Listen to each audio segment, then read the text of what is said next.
السلام عليكم ورحمة الله وبركاته. daawadayaal kusoo dhowaada barnaamijka kan isaga ah oo ku saabsan arrimo kala duwan guud ahaanna waaqaca deegaanka ama deegaamada khaatumo ku saabsan, iyadoo aan jecelahay barnaamijka kan isaga ee kooban inaan dul maro 3 arrimood oo run ahaantii laga milicsan karo habdhaqankooda waaqaca siyaasadeed iyo bulsho ee ka jira deegaamada khaatumo, kuwaas oo kale ah. arrinka koowaad waa iyadoo la ogsoon yahay in la dhisay, la qoondeeyey, la askumay maamulka lagu magacaabo maamulka khaatumo, balse aad moodid in maamulkaas isaga ah dadkii askumay, hadday ahaadaan dadweyne iyo hadday ahaadaanba haldoor, laga akhrisan karo habdhaqankooda maalmeedka ah marar badan inaanay weli fahamsaneen ama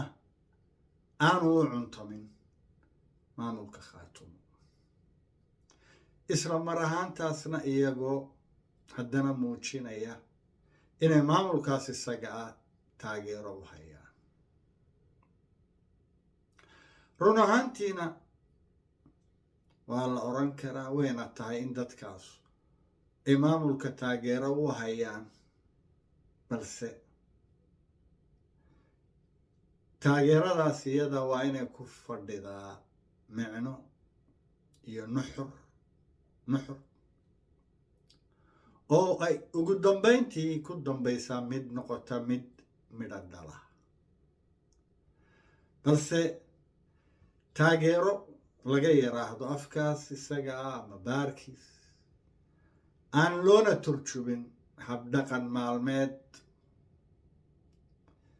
arrinkaas isaga ah ma aha haba yaraatee mid lagu tilmaami karo taageero. ugu dambeyn iyo gunaanadkiina midhaha ka dhasha maamulkaas isaga ah, iyo haddii maamulkaas isaga ahba uu ku dambeeyo inuu ahaado noqdo mid dhicisa oo lagu kala tago, labadaa xaaladoodba arrinkaas ama arrimahaas iyagu waa kuwa ka go-an bulshadii deegaanka. haddii la khasaarona bulshadii deegaanka weeyaan tan khasaaraysa, haddii la macaasho na waa bulshadii deegaanka tan ku dambeynaysa inay noqoto mid aflaxday. tusaale, waxaa muuqata in isimadii dhaqanka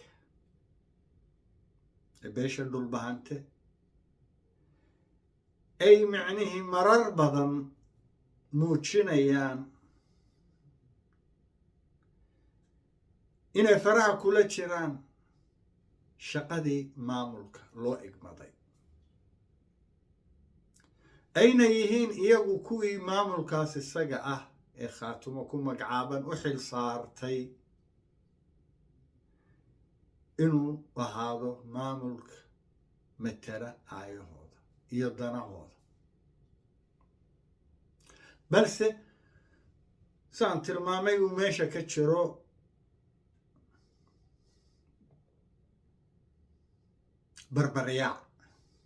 arrin barbaryaaca oo aan lagu taxgelinayn maamulkii khaatumo shaqadiisii iyada ahayd ee loo gartay, oo had iyo jeer maamulkii shaqadiisii isimadii iyo odayaashii dhaqanku ku haystaan, halkii looga fadhiyay odayaasha dhaqanka ah iyo isimadaas iyaga ah inay ku ekaadaan shaqadooda, isla mar ahaantaasna xoojiyaan maamulka, gaar ahaan wixii uu uga baahan yahay, balse meesha laga dhowro xaaladda isbarbaryaaca.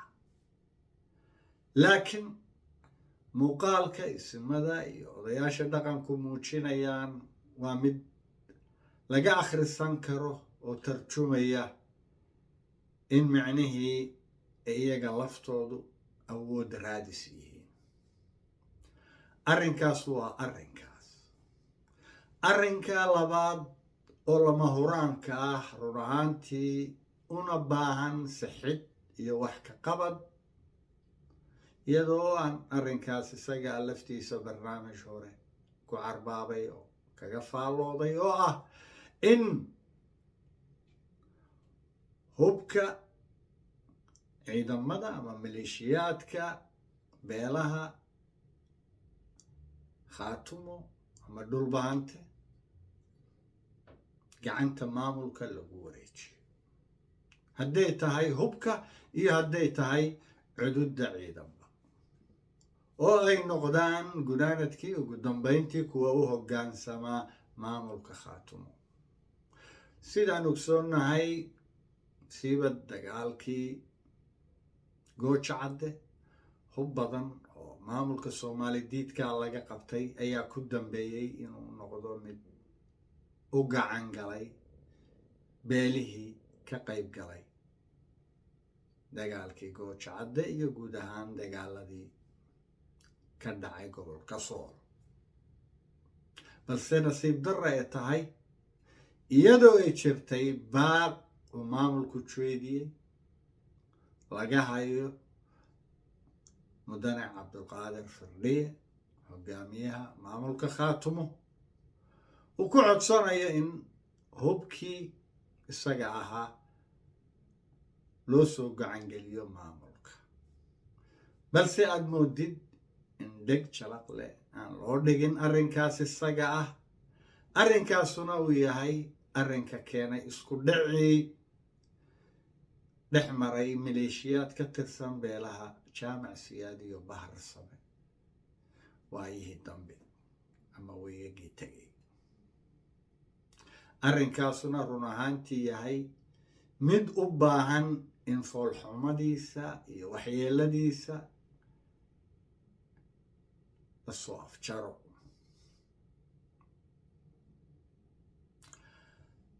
isla mar ahaantaana halkaa laga akhrisan karo kala dambeynta had iyo jeer ka jirta maamulka Puntland ay ugu wacan tahay ku dayasho arrinkaas isaga ah dhanka wanaagsan oo laga digtoonaado micnihii, sababtuna tahay in beelaha deegaamada Puntland ay yihiin kuna dambeeyeen dhammaan ahaan beela hubaysan. saas awgeedna had iyo jeer uu arrinka isku dhaca hubaysan iyo siyaasadeed u soo noqdaa, loona baahan yahay arrinkaas isaga in maamulka khaatumo iyo bulshada deegaamada khaatumo ee ka shidaal qaataan, cibro ku qaataan, oo ka tallaabsadaan waxyeeladaas iyada ah iyo dhaqankaas isaga ee guracan keenaya iska qabsiga beelaha iyo isku dhacooda hubaysan, isla mar ahaantaasna hubkii lagu wareejiyaa maamulka khaatumo, oo deegaamadaas iyo bulshada deegaamadaas ku nool gunaanadkii ugu dambeyn ay ku dambeeyaan bulsho maamulkooda u hoggaansan. arrinkaasuna uu sahlayo hirgelinta mu'asasaadka, hadday noqonto tan garsoorka iyo fulinta iyo golaha maamulka khaatumo loo dhisay ee baarlamaanka